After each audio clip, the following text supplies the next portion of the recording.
The orbital station Areos 9 wasn't the shining heart of the galaxy. It was a trading hub patched together from old Earth alloys, alien composites, and enough duct tape to hold an empire together. The wealthy never set foot in its lower levels. That was where the waste went. Recycled scraps, broken tech, discarded food wrappers. That's also where Cale Donovan, a human engineer and former cargo pilot, liked to wander when insomnia gripped him.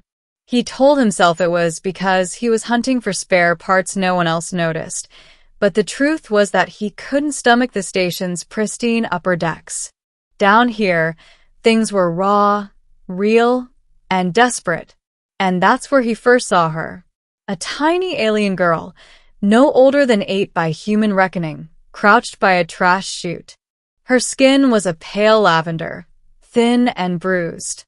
Her eyes, clouded, unfocused, told him everything. She was blind, and she was carefully running her small hands through piles of discarded plastic packaging, food containers, and broken circuit boards. She collected pieces, smelling them, weighing them, tucking the edible scraps into a sack tied at her waist. Each time she found something edible, her lips trembled with gratitude, as if fate had spared her. Cale froze. He'd seen beggars before, seen children scavenge, but something about her made his chest tighten. Her movements were careful, deliberate, but she hummed under her breath, a song in a language he didn't know. A song that didn't belong in the trash. "Kid," Cale said softly. The girl's pointed ears twitched. She stopped moving, straightened, and clutched her sack close. I take only what is not wanted," she stammered in broken standard. "Do not take from me. Please." Cale crouched. "I'm not here to take from you." His throat tightened. "What's your name?" She hesitated, her blind eyes turning toward the sound of his voice. "Sarah." Middle, the treasure no one saw. Over the next few days, Cale couldn't get her out of his mind. Sarah haunted his thoughts as he worked, as he fixed fuel regulators and calibrated docking clamps. He began bringing food with him on his late-night walks, sealed ration bars, fruit from the hydroponics market, and leaving them near her spot. At first, she refused. Pride kept her clinging to her scavenging routine. But Cale persisted. One night, he sat across from her in the shadows. "You're going to kill yourself eating what people throw away," he said. She tilted her head, cloudy eyes blank, but ears attentive. "Better than starve." Cale slid a ration bar across the floor. "Better than eat poison, too." She hesitated, then reached for it, fingers trembling. When she unwrapped it, the smell hit her, and her small face lit up like a nova.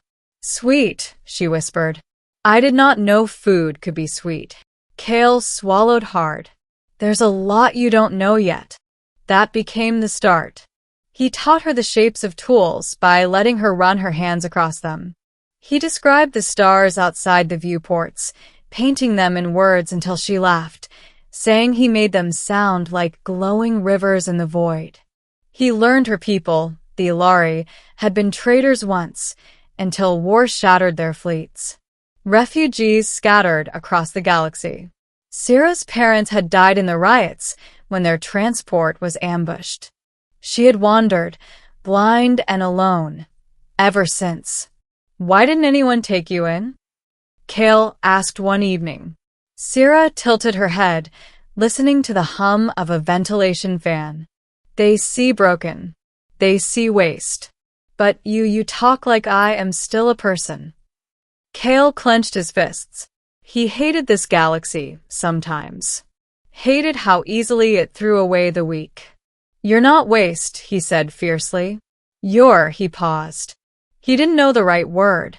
"Your treasure, Sarah." She stilled. Then a small, shy smile spread across her face. It was the first time he'd seen it. Rising conflict, the wrong kind of attention. But Cale wasn't the only one who noticed Sarah.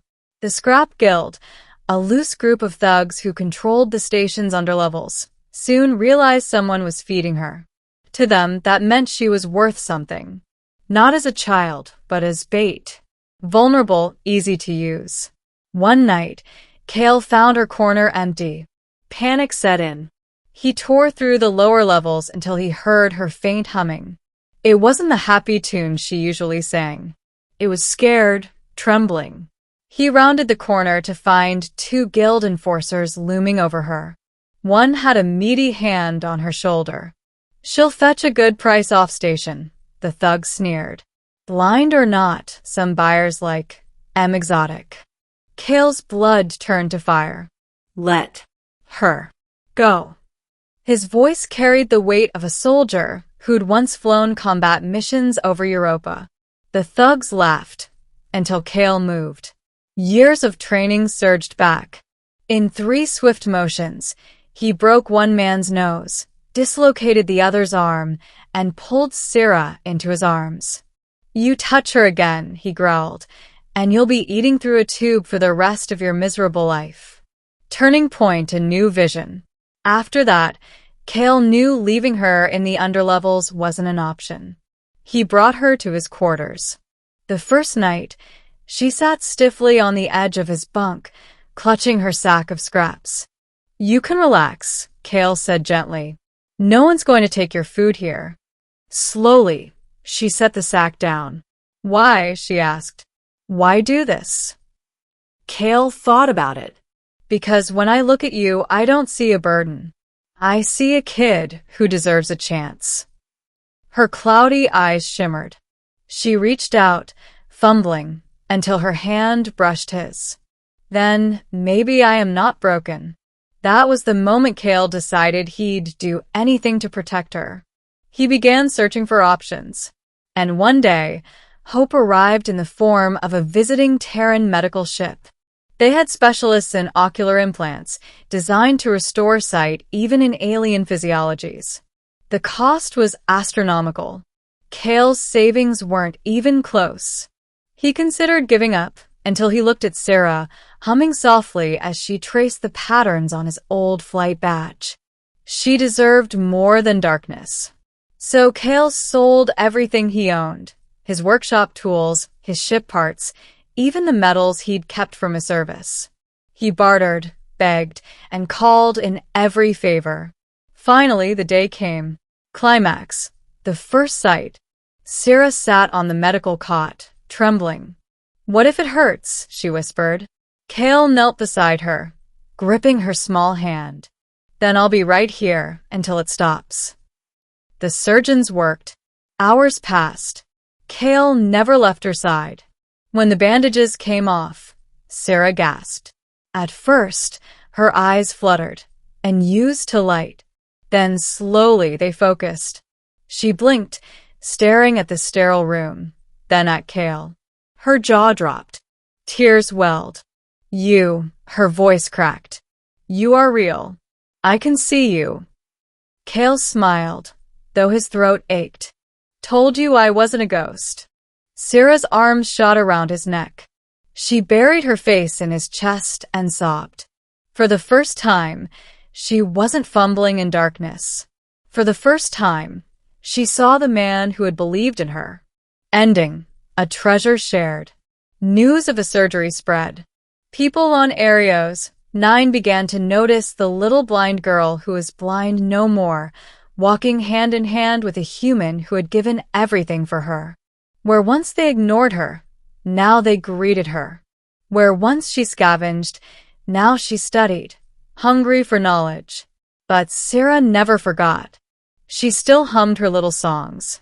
She still touched walls and floors as if mapping them, remembering the days she lived in shadows.